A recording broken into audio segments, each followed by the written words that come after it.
Valdepeñas, situada en la provincia de Ciudad Real, es la ciudad del vino, amante de la cultura, el arte y la tradición. Visitar Valdepeñas es conocer un lugar con un destacado patrimonio civil, arqueológico y modernista, donde las rutas de esculturas salen al encuentro del visitante. Muchos son los lugares a descubrir, tanto por su tradición vitivinícola, una de las señas de identidad de la ciudad, como por su valor museístico. El arte religioso tiene una presencia importante: la Iglesia de la Asunción, la Iglesia del Santo Cristo de la Misericordia o el Convento de los Padres Trinitarios son algunos ejemplos.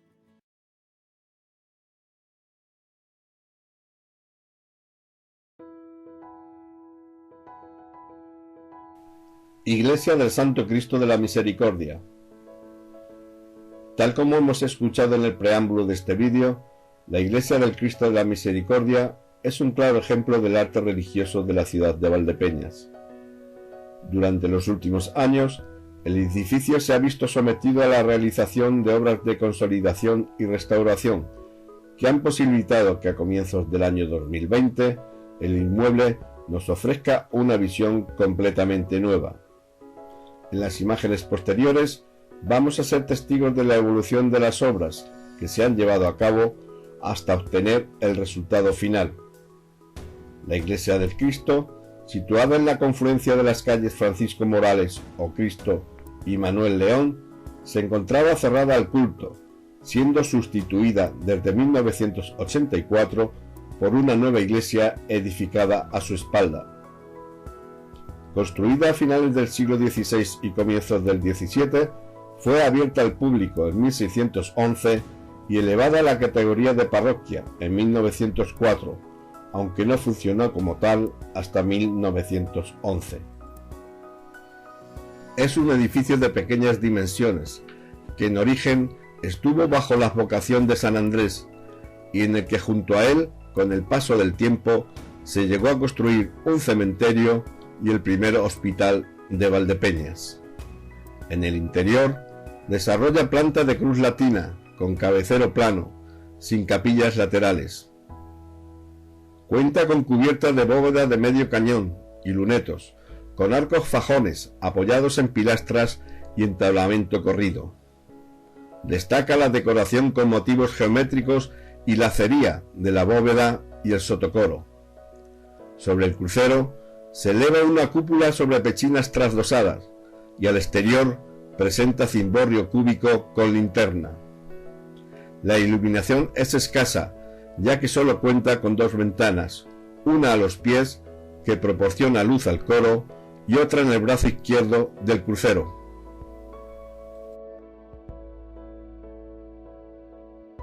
Al exterior, las dos fachadas visibles al este y al sur se levantan sobre zócalos de sillares de piedra y cajas de revoco con encintado de ladrillo. En el lado este se abre la portada principal, en piedra, bajo arco de medio punto flanqueado por pilastras. El entablamento carece de decoración y se cierra con una potente cornisa. Sobre ella se localiza un vano rectangular con rejería que ilumina el coro al interior. Todo el conjunto está enmarcado por un gran arco de ladrillo, rematado por la espadaña, construida en el mismo material y con un solo vano. La fachada sur presenta una portada de características similares, pero algo más modesta en sus proporciones. En este caso, sobre la cornisa hay en relieve una cruz de piedra. Con motivo de la Real Cédula de 3 de abril de 1787 de Carlos III sobre la regulación de cementerios en España, el Ayuntamiento de Valdepeñas adquirió unos terrenos anexos a la todavía ermita de San Andrés, ubicando allí el primer cementerio fuera de la ciudad de Valdepeñas. Fue bendecido el 24 de septiembre de ese mismo año, siendo este el motivo del cambio de advocación de la ermita, que pasó de ser llamada de San Andrés a ser llamada del Cristo de la Misericordia, como antesala al Campo Santo. A este cementerio corresponde el privilegio de ser uno de los primeros que se adaptaron a la Real Cédula. Fue el de más capacidad en su momento y el primero en el que se enterró a los presbíteros fallecidos de entre los del corregimiento de la provincia de Ciudad Real. En paralelo, el ayuntamiento había adquirido otros terrenos junto a la ermita para la instalación de un hospital municipal que comenzó a funcionar en el siglo XIX y cuyo edificio sirve hoy como sede del Centro de Servicios Sociales. La puesta en marcha de este hospital, unido a la proximidad de un cementerio estrecho y malo, por cuya razón son algún tanto insalubres los sitios más cercanos a él, aconsejaron el traslado de este más hacia el poniente, al sitio denominado Calar de Periquito. El 18 de enero de 1904, por Real Decreto del Ministerio de Justicia, se creó la parroquia del Santo Cristo de la Misericordia. El 17 de noviembre de 1911 se inaugura la parroquia, haciendo la presentación de su primer párroco, don Inocente Aznar. La ermita, al estar alejada del centro de la villa y apartada de los caminos que cruzaban la misma, tuvo la suerte de salvarse de las repercusiones de la Guerra de la Independencia y de la Guerra Carlista, no sufriendo ningún deterioro. No tuvo tanta suerte en la Guerra Civil. El interior de la ermita fue totalmente arrasado a nivel decorativo, destrozando su retablo barroco, las imágenes, material litúrgico, el atrio, el púlpito, las barandas del altar mayor y las que separaban en la iglesia el espacio de las religiosas y el pueblo. También fue incendiado el archivo, del que solo se conserva un libro datado entre 1930 y 1933, junto a 6 candelabros y algunas imágenes. Una vez repuesta al culto, compartió con la parroquia de la Asunción la feligresía de Valdepeñas hasta el año 1968, fecha en la que se distribuyó la población en 5 parroquias. En 1981, y solicitado por el Ayuntamiento de Valdepeñas, el Ministerio de Cultura hace declaración de monumento histórico artístico a favor de la parroquia del Santo Cristo de la Misericordia. La actual parroquia está unida a la antigua ermita del Santo Cristo de la Misericordia, la cual, una vez terminada su restauración, volverá a abrirse al público y ofrecer culto.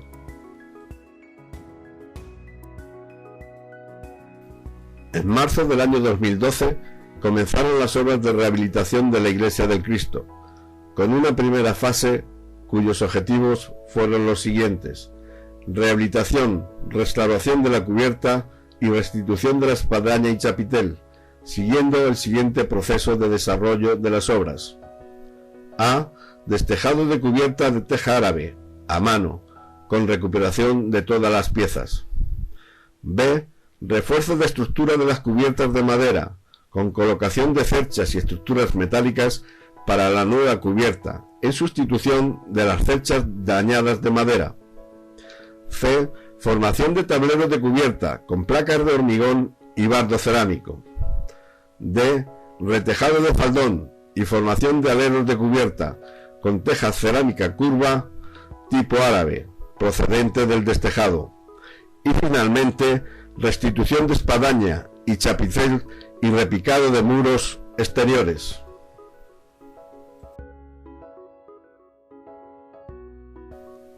La mayoría de las deficiencias que presentaba el edificio estaban originadas por el escaso mantenimiento y conservación que la cubierta presentaba, dando lugar a la aparición de numerosas goteras que provocaban enormes bolsas y manchas de agua y humedad en la pintura del interior de la iglesia, y afectando en grado sumo a los elementos decorativos de la cúpula y de la bóveda de cañón, llegando en algunos casos a desintegrar la escayola.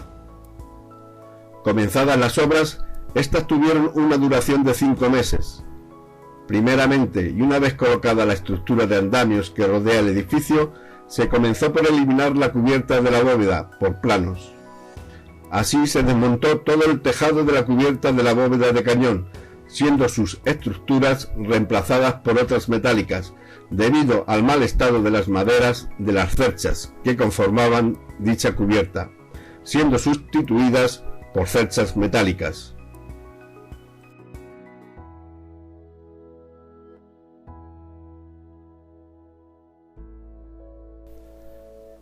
Igualmente, se han retirado las maderas y cerchas de la cúpula central, situada sobre el crucero de la iglesia, dejando visible el enganche del chapitel, colocado sobre el óculo de la cúpula. Las nuevas cerchas metálicas son las denominadas de par sin pendolón, pero sí con puente. Posteriormente, se procedió a la limpieza de biodepósitos, restos de palomina, tierras y barros situados encima y debajo del entablamento de madera de la cubierta de la bóveda de cañón y cúpula central.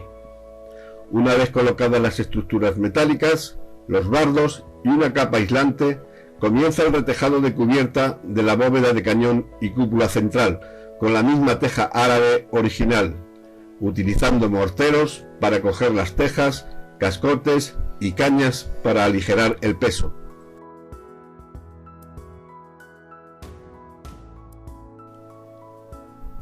La mala situación de los falderos de cubierta, aleros partidos, rotura de tejas, así como los numerosos desplazamientos de las mismas en la cubierta, estaban provocando un continuo deterioro del tejado en general y de los muros laterales, por lo que se procedió al picado de los muros que comparten la cúpula, la iglesia nueva y la fachada norte, constituidos por tierra y cal y encitados de ladrillo.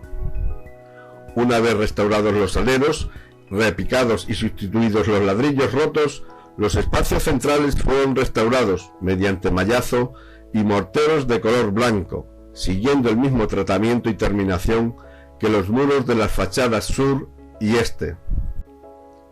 Por último, en esta primera fase de restauración de la Iglesia del Cristo, se procedió a llevar a cabo las labores de colocación de las nuevas estructuras de la espadaña y chapitel, siguiendo los originales y primitivos modelos del inmueble. El chapitel, realizado con novedosos materiales, y la espadaña, con terminación en piedra de Valdepeñas, culminan el desarrollo de esta fase de rehabilitación, restauración y puesta en valor de la Iglesia del Cristo de la Misericordia, antigua ermita de San Andrés. Las obras generales de esta segunda fase de restauración y reformas de la Iglesia del Santísimo Cristo se centraron en la construcción de una sacristía y los anexos necesarios para habilitar a las dos iglesias de un centro parroquial, tanto a la nueva como a la antigua, para la celebración del culto. El principal problema era la falta de una sacristía, y dado que las dos iglesias se unen por el presbiterio, lo lógico fue colocar a la sacristía lo más próxima posible a este lugar, con el fin de que pudiera servir para las dos. Con este objeto, se estudió meticulosamente el lugar y situación de la nueva sacristía, así como los itinerarios y accesos a las iglesias y sus altares, para que sirviera bien a su fin. Las obras nuevas en el resto del edificio consistieron en la reconstrucción de los servicios necesarios de instalaciones, garajes, trasteros, aseos y una pequeña sala plurifuncional y que se estimaron necesarios para el centro parroquial.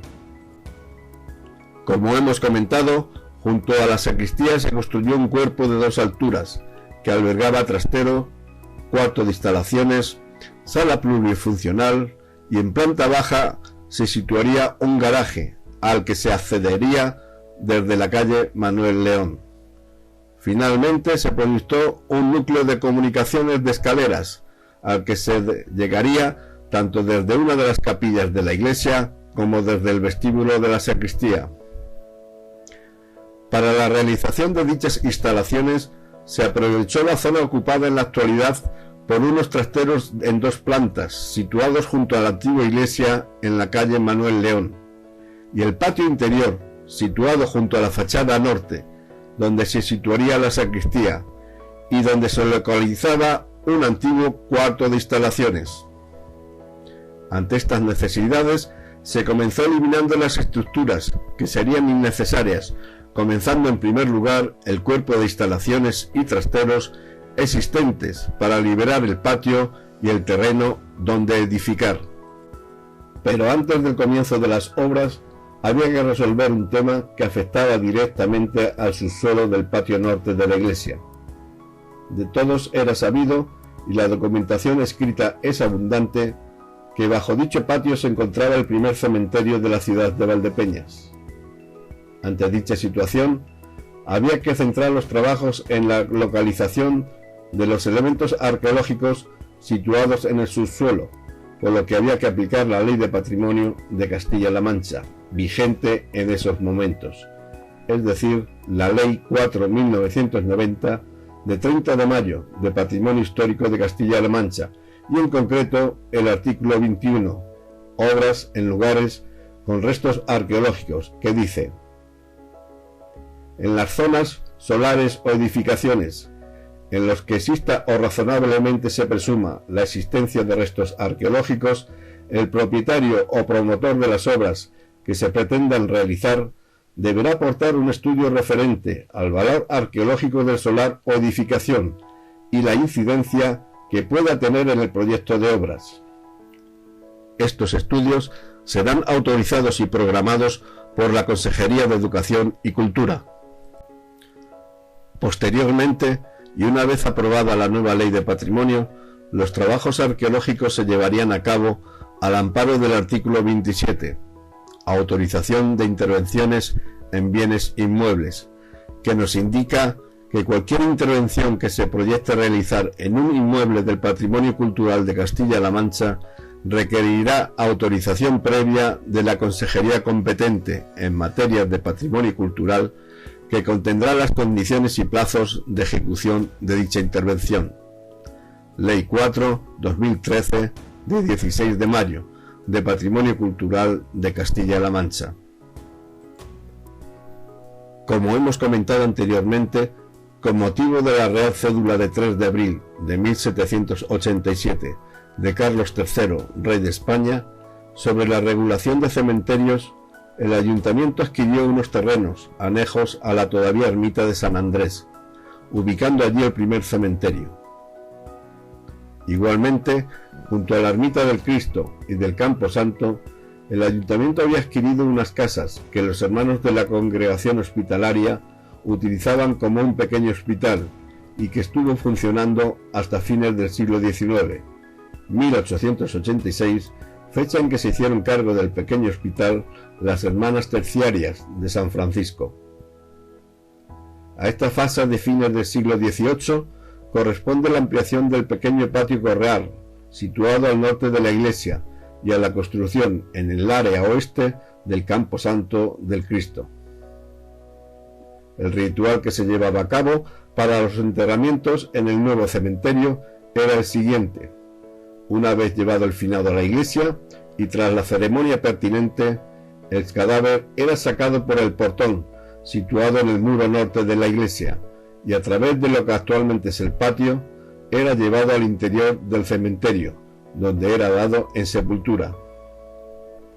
Este portón, una vez clausurado el cementerio, fue tapiado con ladrillo rojo y revoco blanco, siendo posteriormente utilizado como alacena, una vez que se construyó el nuevo hospital. Con la construcción del mismo, el patio fue pavimentado a finales del siglo XIX, cuando el cementerio fue abandonado y trasladado hasta su nueva ubicación, en el Calar del Periquito. En este patio, situado al norte de la iglesia del Cristo, se excavaron unos 100 metros cuadrados, y durante el proceso de excavación se han documentado un total de 32 fosas, realizadas en parte en la roca madre. No todas ellas contenían cuerpos humanos, ya que algunas se encontraban vacías, y en otras los cuerpos habían sido desplazados o extraídos cuando el Camposanto fue trasladado hasta el nuevo cementerio del Calar de Periquito. El Camposanto del Cristo estuvo funcionando desde el 23 de septiembre de 1787, día en que lo bendicen solemnemente, quedando unido a la iglesia del Santo Cristo y estando funcionando hasta la década de los 90 del siglo XIX. En las excavaciones se han recogido diversos fragmentos de lápidas con fechas que van desde 1847 a 1867, siendo Eusebio Vasco quien nos habla de cómo el 20 de abril de 1892 se produjo uno de los últimos traslados de restos. Se trataba del presbítero Ildefonso Valiente, de la Compañía de Jesús, que fue llevado al cementerio situado al otro lado de la vía férrea, en el Calar de Periquito.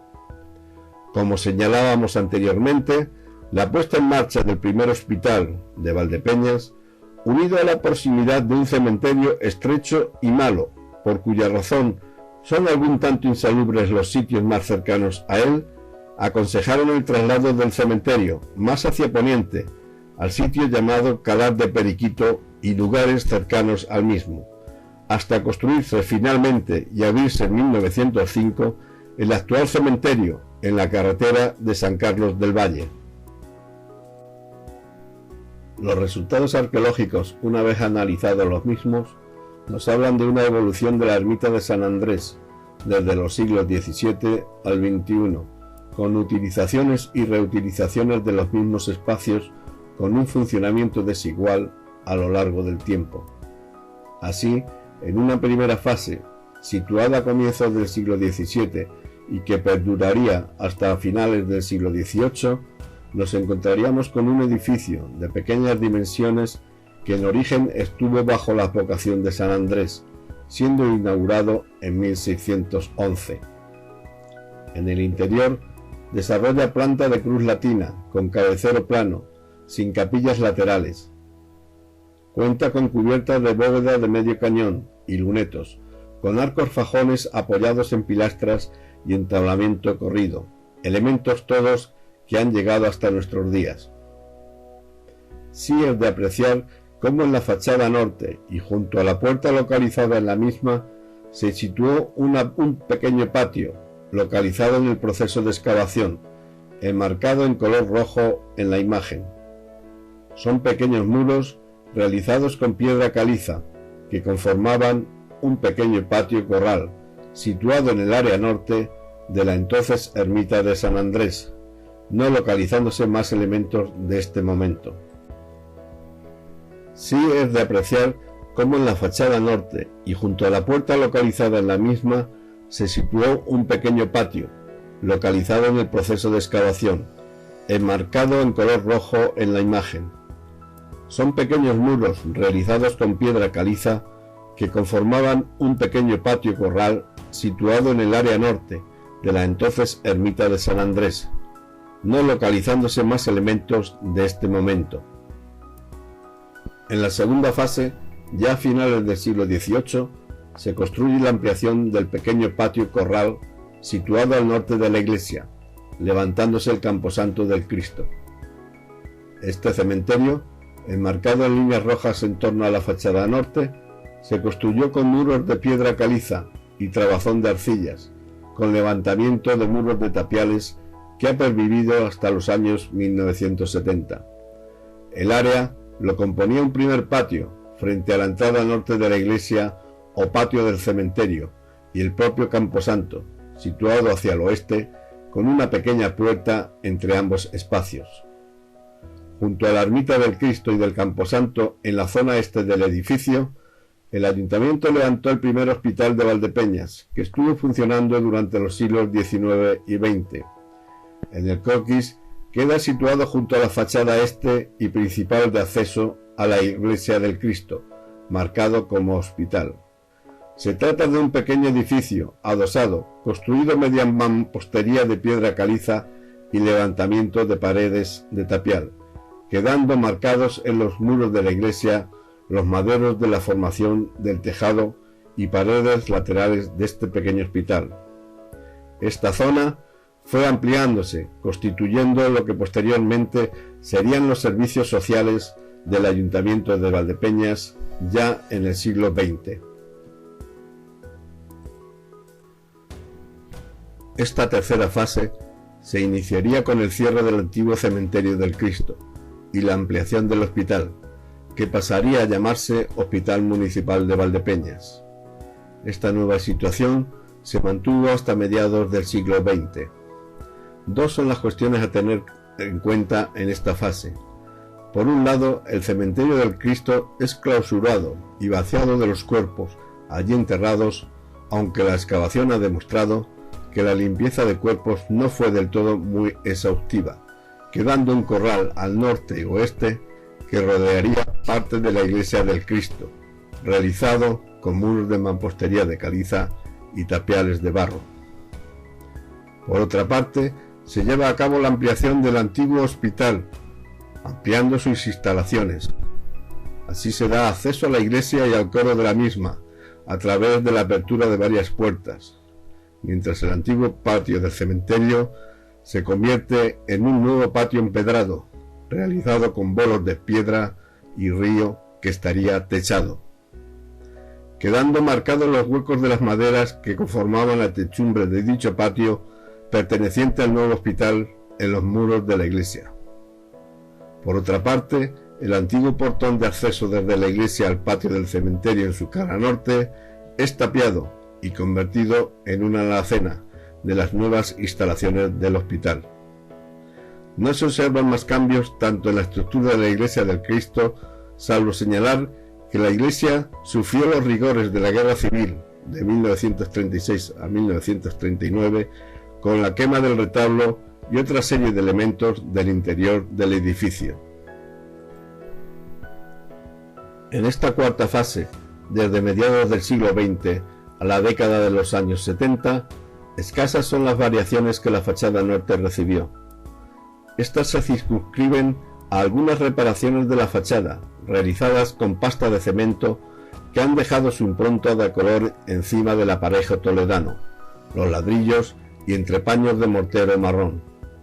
Así, los huecos de las vigas que formaban el techo del patio del hospital fueron cegados. Se mantiene la parte delantera del antiguo hospital, que da a la calle Manuel León, como zona de actividades múltiples, aunque el acceso al coro finalmente fue tapiado.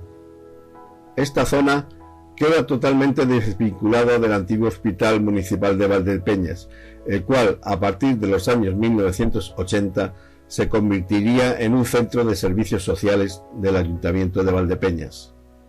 El patio empedrado seguiría formando parte de la iglesia del Cristo, sin uso aparente y posteriormente encementado.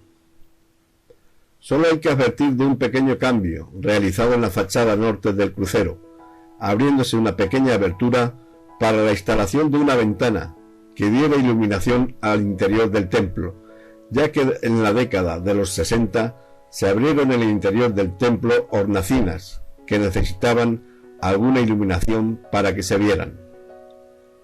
El resto de los patios y corral del antiguo cementerio se mantendrían hasta la construcción de la nueva iglesia del Cristo e infraestructuras adicionales que veremos en las siguientes fases. Entre los años 1970 y 1980 se localiza la quinta fase, en la que la parroquia acometió las obras de ampliación y construcción de la nueva iglesia del Cristo sobre los antiguos terrenos del cementerio. A su vez, esta nueva construcción se añadieron una serie de instalaciones parroquiales al norte de la nueva iglesia. Al norte de la antigua iglesia del Cristo y en los espacios no ocupados para las nuevas instalaciones quedó un área abierta de patio, cuyo suelo empedrado de fines del siglo XIX fue recubierto por gravas y nuevas losetas de construcción, como se puede observar en las imágenes. Finalmente, sobre dicho patio y caseta se dispuso el proyecto de esta segunda fase de construcción de sacristía y anexos a la iglesia del Cristo antigua. En esta última etapa se ha desarrollado el proyecto de restauración y reformas de la iglesia del Cristo entre los años 2013 a 2021, centrándose en su segunda fase, como ya hemos referido anteriormente, en la construcción de una sacristía y los anexos necesarios para habilitar a las iglesias de un centro parroquial, tanto a la nueva como a la antigua, para la celebración del culto. El principal problema, como comentábamos, era la falta de sacristía, construyéndose esta entre ambas iglesias y cercana a los presbiterios. A la nueva sacristía se accede desde el patio que comunica con las dos iglesias, construyéndose junto a la misma un cuerpo de 2 alturas que albergaría sótanos, trasteros, salas de reuniones y en planta baja un garaje, reconvertido finalmente en una nueva sala plurifuncional, a la que se accede desde la calle Manuel León.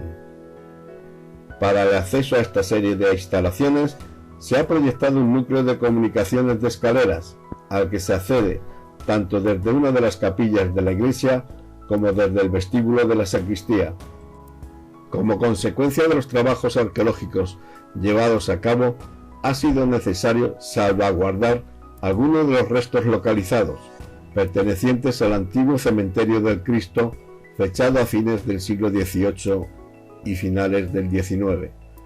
Así han quedado bajo un tramel y cristal de seguridad, situado en la planta baja del primer tramo, parte de estas estructuras, muros del camposanto y algunas fosas del cementerio, como se observa en las siguientes imágenes.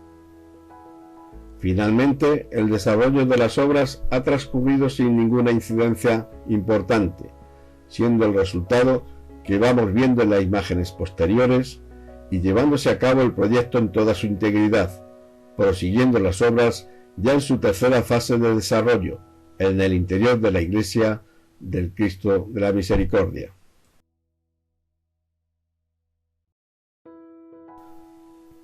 Por último, y en esta tercera fase, pasamos a desgranar la continuación de las obras de reforma y rehabilitación de la Iglesia del Santísimo Cristo de la Misericordia, cuyo fin será su reapertura para la celebración del culto religioso.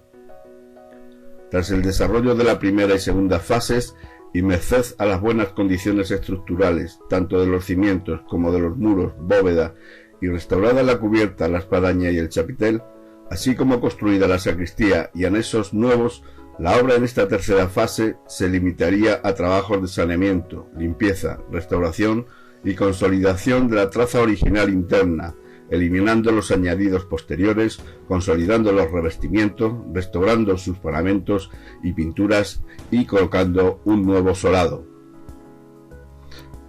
Se realizará una limpieza y picado de los paramentos, de los guarnecidos que se encuentran en mal estado, y se revisarán molduras y escayolas en toda la iglesia. También se revisarán las carpinterías, reconstruyendo o sustituyendo las que se encuentran en mal estado, puertas de paso, de entrada, área del coro, etc. Se instalará un nuevo sistema de calefacción mediante hilo radiante bajo un nuevo solado de piedra caliza. Se instalará igualmente una nueva iluminación, tanto del exterior como del interior, y por último se aplicará una decoración y pintura fría para dejar el edificio apto para su decoración religiosa y amueblamiento. En resumen, las obras de restauración del interior del inmueble deben tender a recuperar los elementos y estructuras originales y aquellos que a lo largo de su historia se han incorporado, como es el caso del coro.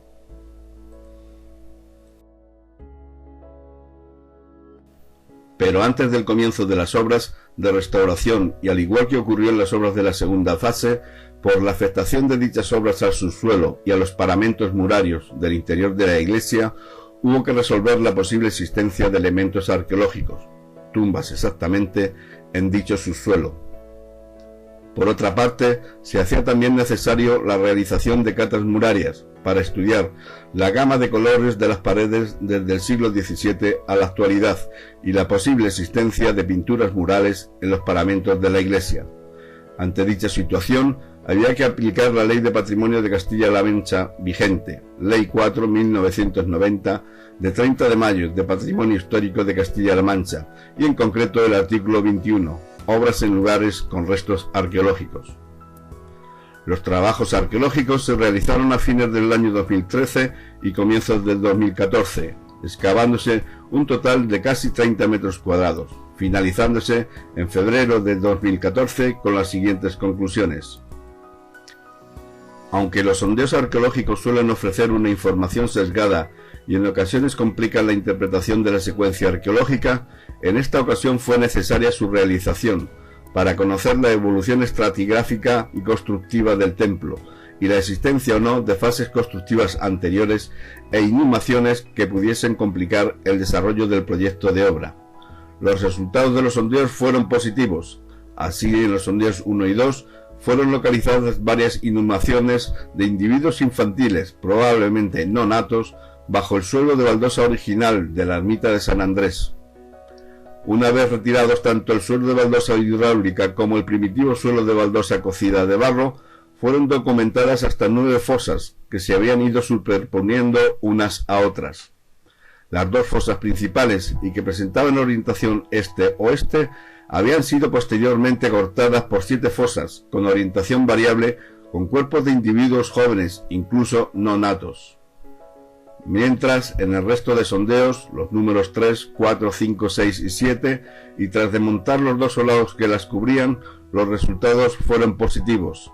Así, en los números 4 y 9, situados el primero en la zona sur de la nave principal y el segundo en la zona central del mismo, en el lugar más importante, mostraron la existencia de inhumaciones en el subsuelo de la iglesia, y en concreto en el caso del 9, área en principio prevista para la construcción de una cripta que finalmente no se llevó a cabo.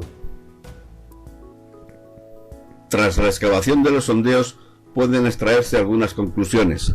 La iglesia, con planta rectangular y orientación este-oeste, presenta la irregularidad de tener el altar al oeste y no al este, como es la norma habitual.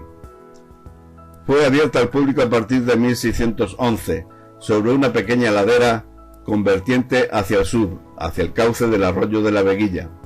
En el interior hubo que rebajarse la roca caliza para crear una superficie horizontal sobre la que construir el suelo y levantar las cimentaciones.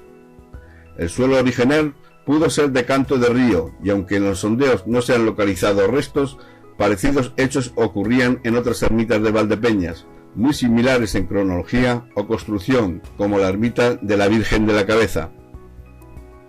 El suelo primitivo y original de la iglesia recibió continuas alteraciones al realizarse en él las excavaciones de todas las fosas de inhumaciones existentes en el interior. Todas las fosas tienen orientación este-oeste y están alineadas con respecto a los muros perimetrales, por lo que no hay dudas que son posteriores a la construcción de la iglesia.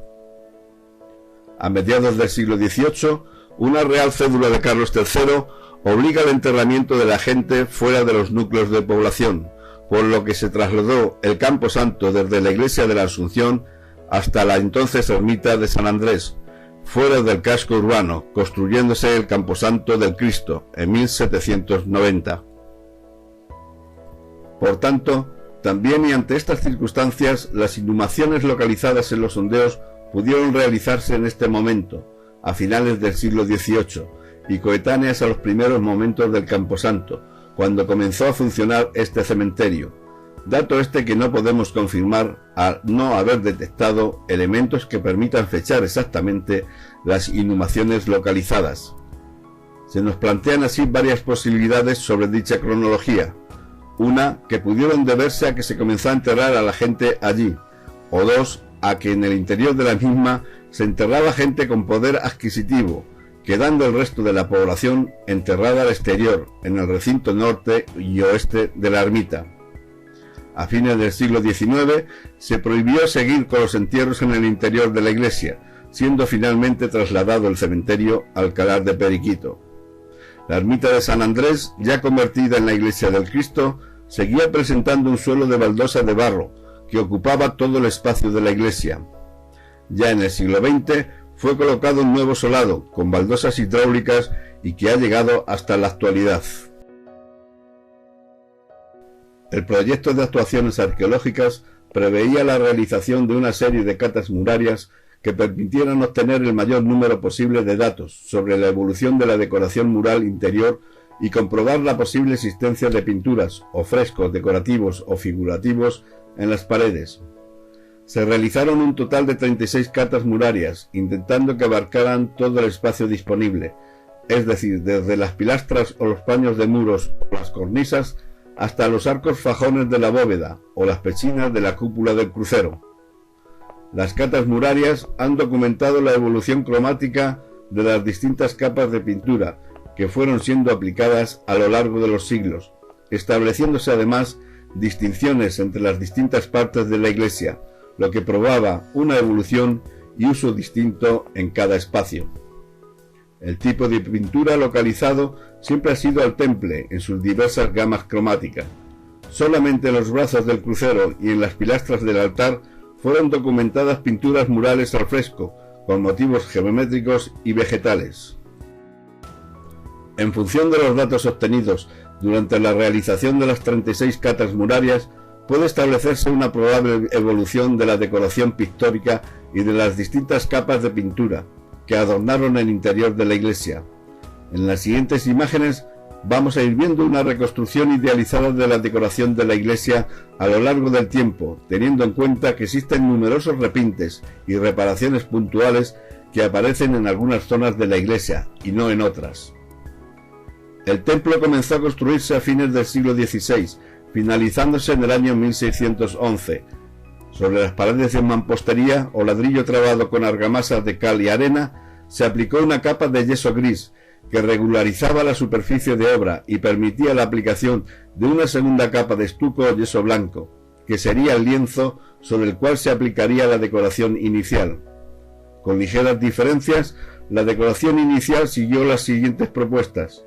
En los comienzos del siglo XVII, las bóvedas y la cúpula central fueron pintadas con un color ocre muy claro, los arcos fajones de la bóveda con un rojo claro, y las molduras de las bóvedas, pechinas y lunetos fueron pintados en un color rojo magenta. En el cuerpo inferior de la pared se aplicó una pintura gris. Las caras norte y sur de las pilastras del crucero fueron decoradas con motivos geométricos vegetales que alternaban motivos azules y verdes. La segunda gran fase tuvo lugar unos años después y se caracterizó por la construcción del coro, ya en el siglo XVIII. En el siglo XVIII las molduras horizontales fueron pintadas de color azul añil, mientras que las bóvedas y la parte inferior de los paños siguieron con el gris. Sin embargo, las pinturas murales de los brazos del crucero fueron amortizadas y cubiertas por una capa de pintura rosa, al igual que los motivos geométricos vegetales de las pilastras del altar, como aparece documentado en la cata número 12. Posteriormente y a finales del XVIII y ya en el XIX, se procedió a dar un color uniforme a la iglesia, optando por un color amarillo ocre muy habitual en la época. El espacio correspondiente a las bóvedas permaneció intacto.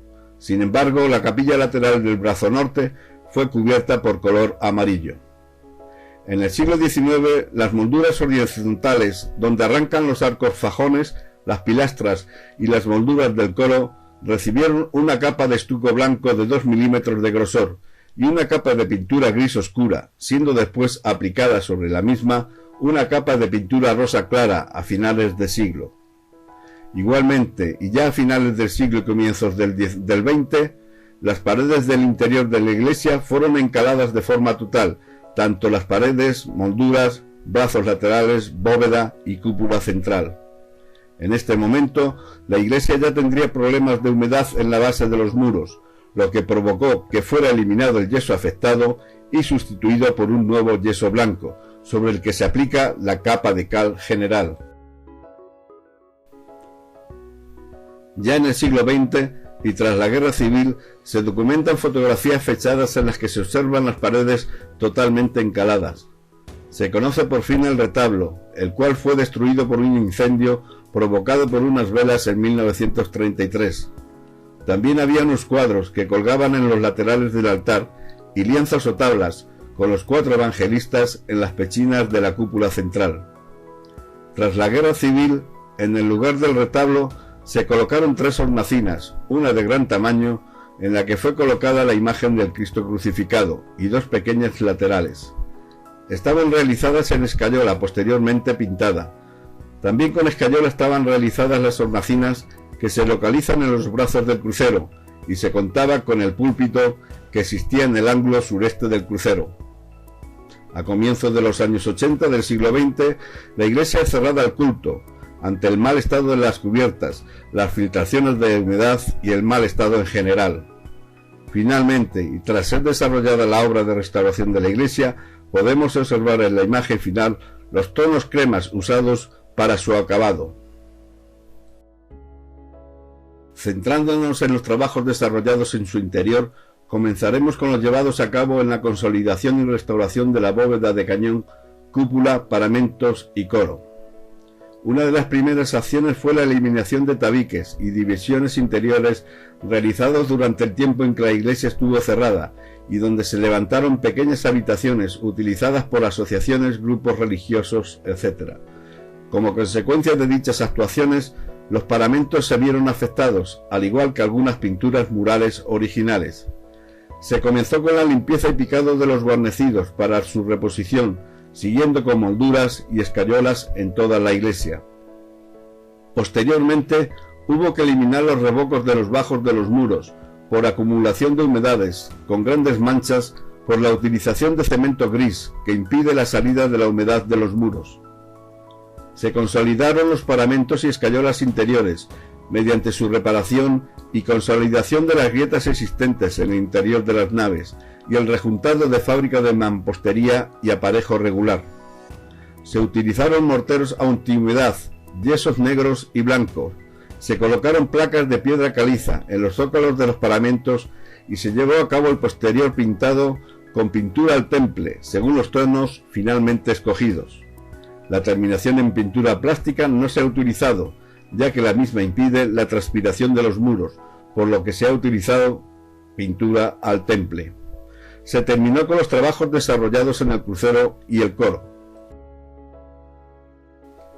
Otro elemento importante restaurado en esta fase fue la apertura del hueco para la colocación del Cristo crucificado, que iba a presidir ambas iglesias.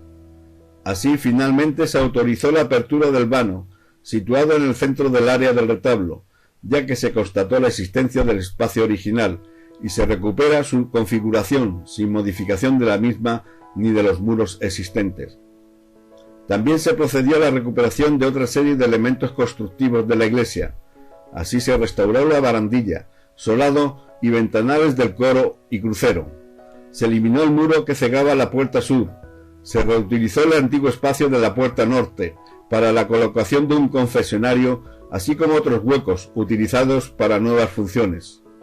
Respecto a las carpinterías, se han mantenido las existentes en los vanos de paso, procediéndose a su limpieza y a la aplicación de barnices naturales que prolongan la vida de las mismas y las protegen mejor de los agentes atmosféricos.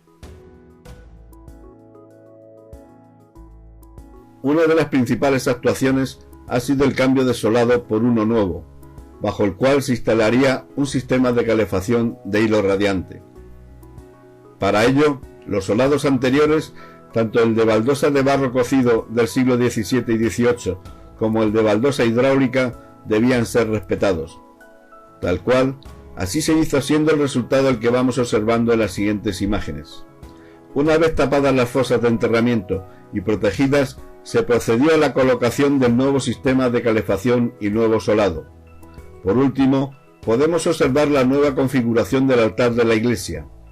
Por un lado, observamos el traslado de este elemento desde la parte del presbiterio a la zona del crucero bajo la bóveda de la cúpula, y por otro, el estado final de las obras del interior de la iglesia del Cristo. Se terminaría la obra con la eliminación de las líneas de teléfonos y electricidad que colgaban de ambas fachadas. Estas obras, iniciadas en el año 2012 y finalizadas tras varias fases de desarrollo en enero de 2020, han sido financiadas por la propia parroquia del Santísimo Cristo, junto a sus numerosos feligreses y las aportaciones de numerosas personas anónimas y empresas valdepeñeras, que han contribuido, junto al Ministerio de Fomento, Iberdrola y el Ayuntamiento de Valdepeñas, a la recuperación y puesta en valor de este emblemático edificio religioso de la ciudad de Valdepeñas.